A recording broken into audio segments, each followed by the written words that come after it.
bandeko mbotela bino lelo nalingaki to sola moke oyo etali mboka Congo.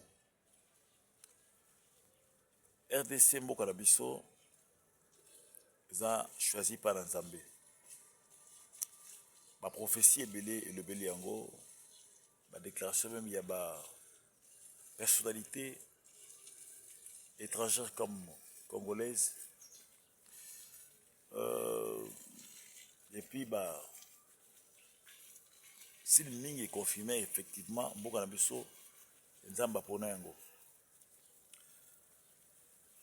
Na 1700, il y avait une femme qui s'appelait Donna Béatrice.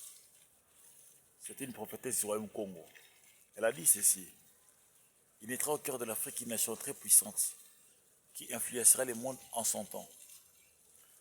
En 1921, Simon Kimbangu, bon, il a donné plusieurs prophéties par rapport à Mboka na biso, mais on a connu baka suye Zaka justement quoi. Avec Kamoko Lobi, l'homme noir deviendra blanc, l'homme blanc deviendra noir. En 78, un missionnaire suisse, du nom de Jean Schwab, il avait écrit à une certaine époque, moi, en fait, fascicule Moko, à Tchaka, thème lumière sur les Zaïres. Bon, il avait écrit beaucoup de choses, mais ce que je pourrais peut-être l'obassurer, c'est que na écrit na yalobali kabalobi nzamba blanc sur ba congolais bo. Ceux qui toko se séparer de tout ce qui est ville à ses yeux, il va visiter notre pays. Et puis abaki na baki soabi, il ça va congolais, mais puis que mbona wangi zali secouer. Mais solution il route pas dans la zone. Bon, vraiment c'est un grand message, je vais juste résumer. Et après, Jean Schwab, c'était les 4 messagers de Binza. C'était toujours en 1978. Bango va encore voir Nzambe de 21h à 3h du matin. C'était dans Binza Ozone, dans le quartier où on a cité les anciens combattants. Qu'est-ce que Dieu leur a dit? Dans les États-Unis, dans la Chine, dans les Philippines, dans la Suisse, dans l'Allemagne, dans la France, dans l'Ouganda, dans le Kenya. Dans trop de bino. Votre pays sera une source émettrice de ma parole. C'était en 1978, le 18 août. Votre pays sera une source émettrice de ma parole. En pleine comme Israël dans le désert. Je vais reprendre la puissance de 3 fois plus que ta apôtre. À telle scène que Bametia va en misal la Katamboka Nabino. Sur le plan économique, Tambayoko le Balobi n'a suscité des pierres précieuses na mabele na bino, sama mabele na bino, o ezaka na jardin de den bebungaka. Na ocho na kata mboka na bino, on ça la force économique na bino. Ayoko le balobi, quand on visite mboka na bino, vous aurez une économie très forte et la monnaie la plus forte du monde. Ici c'est Dieu qui parle. Sur le plan politique, c'est mboka le balobi na kata mboka na bino. Osaba kama minene. Maman na kata mboka oyo kobeta lokola kaki ya tele scène qui regarde monde kota la kata na mboka na bino. Mais vous traversez peut-être mboka souffrance makasi. Na kata ngoba mele beli ba kokufa. Avant ça la kata mboka na bino, il y aura de grands bouleversements politiques, stupéfiants et spirituels.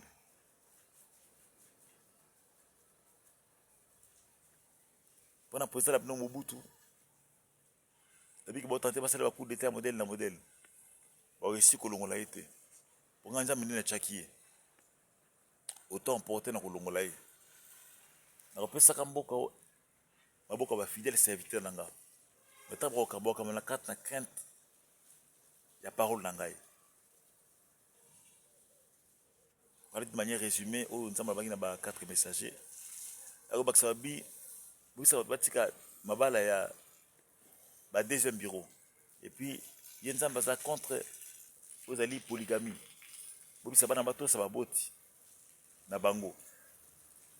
Bon wana ba 4 messagers balobaki yango. C'est un grand message aussi Sauf que dans ce cas, juste synthèse. Synthèse. Après les 4 messagers, il y a eu beaucoup de gens qui ont parlé de ce pays. Vous avez sur Loutal en 1983. David Clark, le missionnaire suisse, Maurice Serrelo, juif et chrétien juif de Jérusalem, en 1985. Ils ont dit des choses.